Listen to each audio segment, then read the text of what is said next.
Oke, sobat calon guru semuanya, saya ucapkan selamat kepada teman-teman yang telah berhasil melakukan pendaftaran P3K tahun 2024. Baik itu yang sekarang ini pendaftaran P3K tahap 1 maupun juga yang kedepannya itulah pendaftaran P3K tahap 2. Jangan lupa untuk pendaftaran P3K tahap 2 itu nanti akan dimulai tanggal 17 November 2024. Nah, kita bisa saja nih untuk buat akun sekarang dan nanti untuk memilih formasi itu adalah mulai dari tanggal 17 November. Dan selanjutnya bagi teman-teman yang telah melakukan pendaftaran P3K untuk tahap 1 atau gelombang pertama, tentunya saat ini kalau misalkan kita melihat pada lini masa, ini adalah baru saja sudah selesai, yaitu untuk pengumuman pasca sanggah ya. Dan tentunya di sini kita harus mengetahui langkah strategis kita apa setelah kita dinyatakan lulus seleksi administrasi khususnya di pasca sanggah. Seperti yang kita ketahui bahwasanya untuk tahapan seleksi P3K tahun 2024 ini itu terdiri dari dua tahapan seleksi. Yang pertama adalah pendaftaran dan juga seleksi administrasi. Artinya bagi teman-teman yang lulus seleksi administrasi, ini kita nanti akan menuju ke tahapan yang kedua, yaitu seleksi kompetensi. Bagi teman-teman yang tidak lulus seleksi administrasi, ini kan kemarin diberikan kesempatan untuk mengajukan sanggah pada masa sanggah.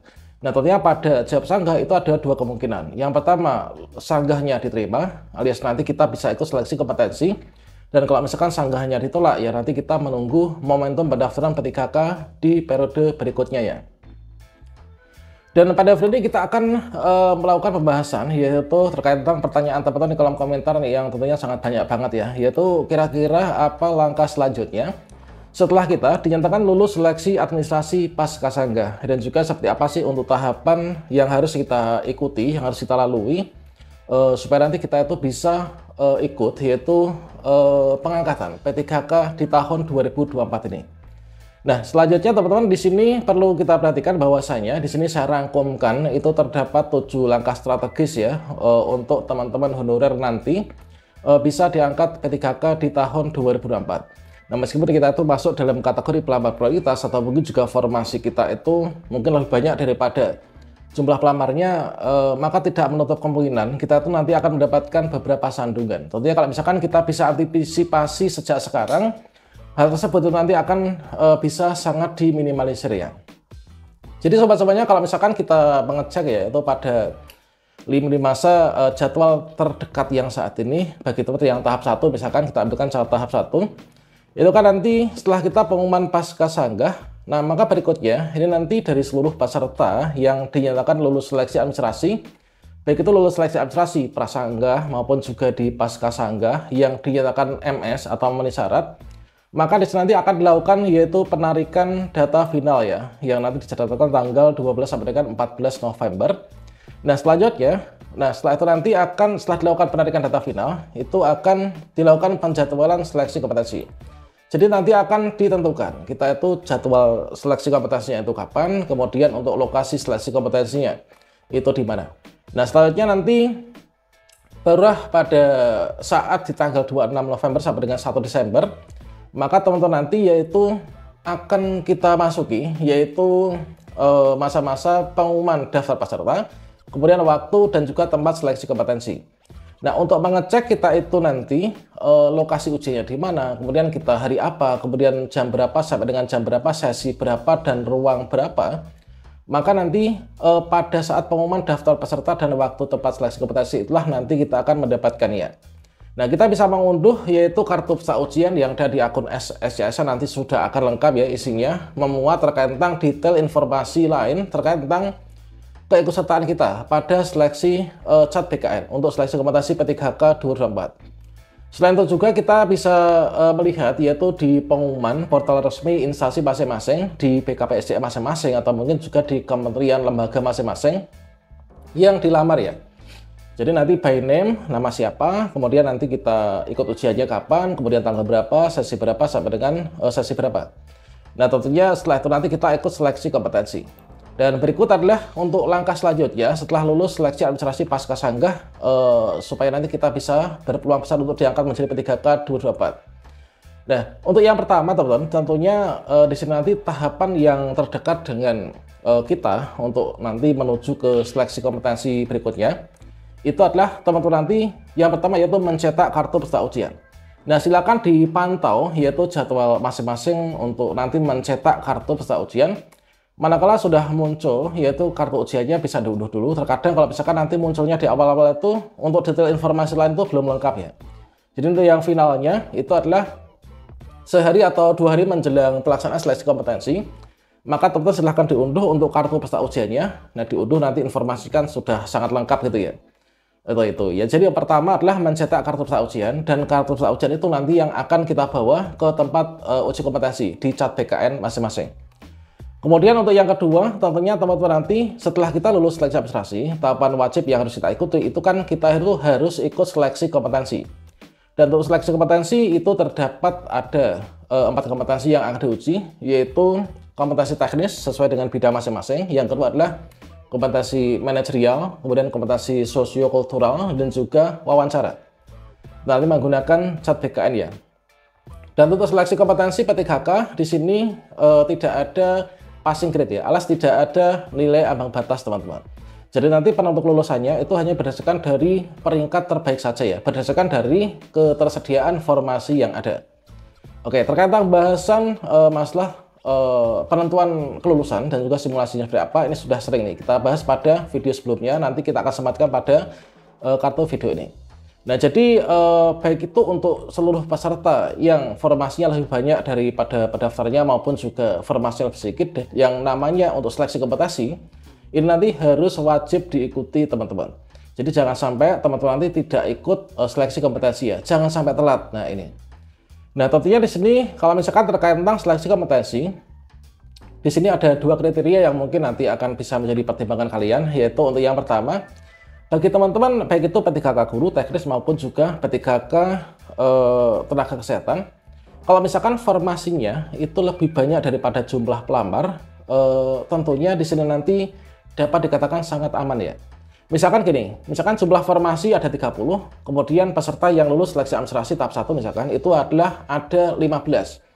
Nah, tentunya di sini dapat dikatakan bahwasanya menurut mekanisme yang ada dari seluruh pelamar ini nanti otomatis akan diangkat seluruhnya gitu kan.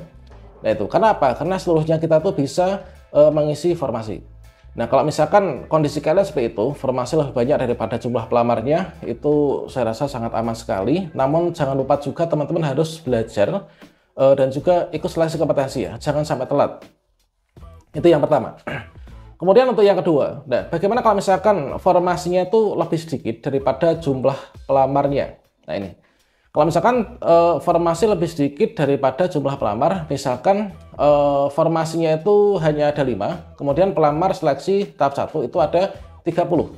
Nah tentunya di sini nanti penentuan kelulusan itu akan diurutkan per kategori ya, mulai dari THK 2 dulu, kemudian dilanjutkan untuk tenaga honorer yang terdaftar di database BKN. Kalau misalkan guru itu urutan pertama adalah P1 ya, alias pelamar prioritas, termasuk juga untuk yang P3K kesehatan itu di urutan pertama itu adalah D4 Bidan Pendidik tahun 2023. Nah, tapi kalau misalkan teman-teman mendapatkan kondisi yang kedua, yaitu formasi lebih sedikit daripada jumlah pelamarnya, maka salah satu hal yang wajib kita lakukan, tentunya kita itu harus mendapatkan nilai yang setinggi-tingginya. Nah, mendapatkan nilai yang setinggi-tingginya dengan cara apa? Ya tentunya dengan cara belajar ya. Belajar, nah di sini kan kemarin dari Kemenpan RB itu telah disampaikan untuk kisi-kisi apa saja sih yang nanti akan ditanyakan pada seleksi kompetensi teknis, manajerial, sosiokultural, wawancara, itu yang menjadi parameter dan juga untuk mengukur apa. Nah, itu silakan dipahami dan juga dipelajari ya. Oke, itu jadi yang pertama kita pahami kisi-kisi berdasarkan dari Kepmen, kemudian juga kita berlatih materi, kemudian berlatih latihan soal. Nah, seperti itu. Nah, di sini saya merekomendasikan salah satu bimbel online yang nanti akan bisa menjadi alternatif kalian untuk bisa belajar ya. Kalau misalkan saya itu mencoba melihat dari kan ada simulasi cat BKN yang disampaikan di BKN. Namun kalau misalkan dulu itu saya melihat, saya login itu sepertinya bisa dicoba untuk yang CPNS ya, karena di sana itu ujiannya itu ada TIU, TWK, dan juga TKP. Sedangkan untuk yang P3K itu kan seleksi kompetensi teknis, manajerial, sosiokultural, dan juga wawancara. Nah, di sini bimbel kelasID.com ini untuk P3K teknis, guru, dan juga kesehatan. Jadi di sana itu ada tiga tahapan yang kita bisa pelajari ya. Mulai dari yang pertama adalah rangkuman materi yang sudah disesuaikan dengan kisi-kisi terbaru dan juga Setelah kita mempelajari materi secara detailnya, cara ringkasnya juga, dan juga nanti akan lanjut teman-teman bisa mengikuti latihan soal. Nah, latihan soal, setelah itu nanti kita bisa mengikuti tryout bersama ya. Jadi tryout nanti sekaligus setelah kita mengerjakan soalnya, kemudian nanti kita akan tunjukkan untuk yang salah yang mana, yang benar yang mana, sekaligus juga untuk pembahasannya. Nah, untuk tutorial cara bergabung ke bimbel dan juga tryout online P3K 2024 ini sudah saya sediakan caranya yang ada di deskripsi video ini. Nanti juga akan kita sematkan pada kartu video yang ada di atas ya. Silakan nanti di pojok kanan atas tuh kalian bisa klik untuk menontonnya. Oke, itu. Nah, selanjutnya untuk yang keempat tentunya di sini untuk teman-teman yang telah memiliki sertifikat ya. Di sini adalah misalkan untuk P3K guru. Nah, di sini kan bagi teman-teman yang memiliki sertifikat pendidikan akan mendapatkan nilai afirmasi, yaitu untuk kompetensi teknisnya. Kalau misalkan kita melihat dari Kemendikbud ya, di sana itu bagi teman-teman yang memiliki sertik dan telah berhasil menyematkannya pada tab memilih jenis seleksi, maka kita nanti akan mendapatkan afirmasi nilai maksimal 450 poin, yaitu untuk yang kompetensi teknisnya. Jadi kalau misalkan kita itu sudah punya sertik ya, kita fokus belajarnya itu pada bagian manajerial, sosiokultural, dan juga wawancara gitu. Beda dengan teman-teman yang mungkin non-sertik ya, alias belum punya sertifikat pendidik, tentunya di sini kita untuk belajarnya itu juga termasuk kompetensi teknis juga, sesuai dengan bidang jabatan masing-masing. Nah, misalkan guru apa, itu kan ditanyakan tentang hal itu ya. Kemudian untuk berikutnya yang kelima, yaitu tentunya kita itu khususnya bagi teman-teman yang mungkin sangat awam terkait tentang penggunaan komputer, atau mungkin tidak terbiasa menggunakan komputer, atau mungkin juga laptop.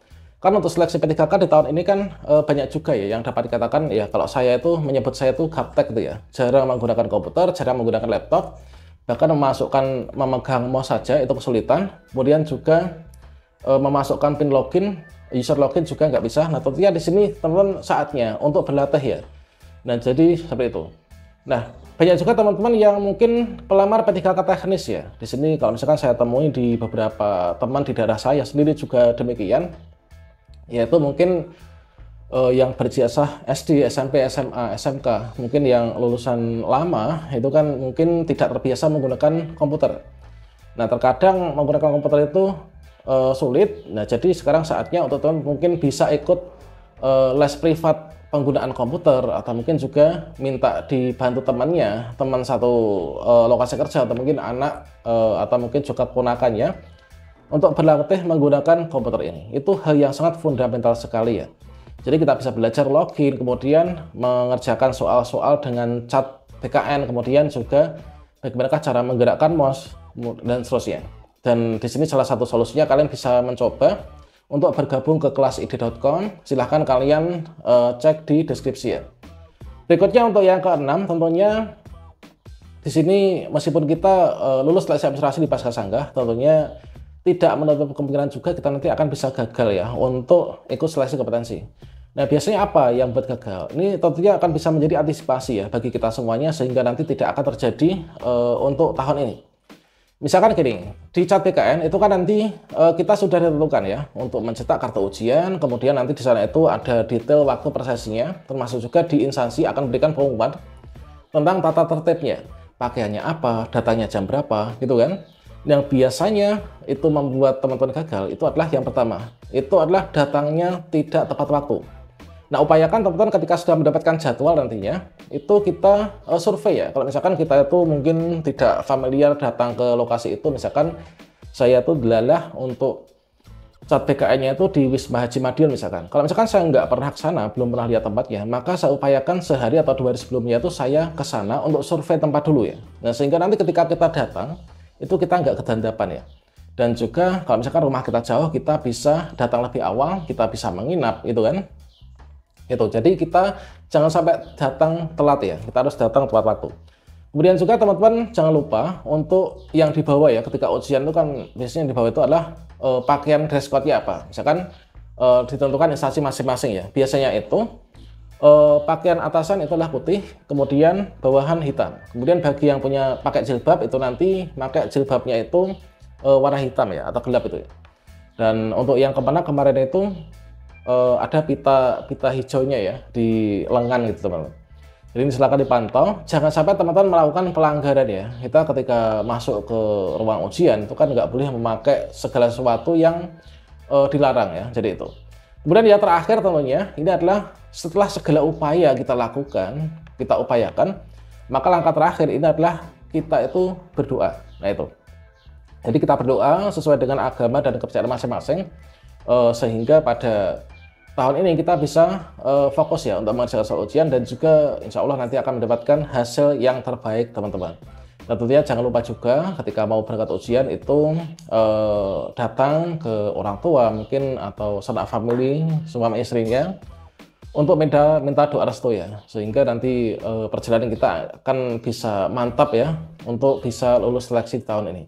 Mungkin itu teman-teman dari 7 hal penting yang perlu teman-teman cermati untuk keikutsertaan seleksi kompetensi P3K 2024. Dan saya turut berdoa kepada teman-teman yang mengikuti ujian tahun ini, semoga lulus semuanya. Dan saya cukup senang banyak sekali teman-teman yang konfirmasi kemarin tadi pagi itu yang awalnya tidak lulus di prasanggah, setelah mengajukan sanggah itu sudah berhasil.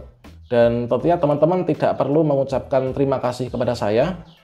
Mungkin kalau misalkan kalian merasa terbantu dari video-video dari channel calon guru ini, yang perlu kalian lakukan kalau misalkan ingin berterima kasih itu adalah cukup satu hal, yaitu silahkan ketika nanti sudah diangkat menjadi P3K itu bekerjalah dengan semaksimal mungkin, penuh dengan integritas, sehingga keberlangsungan proses pemerintahan yang ada di negara kita ini bisa berjalan dengan maksimal ya. Mungkin itu saja, demikian salam sukses untuk kita semuanya, semoga tahun ini kita lulus seleksi P3K. Wassalamualaikum warahmatullahi wabarakatuh.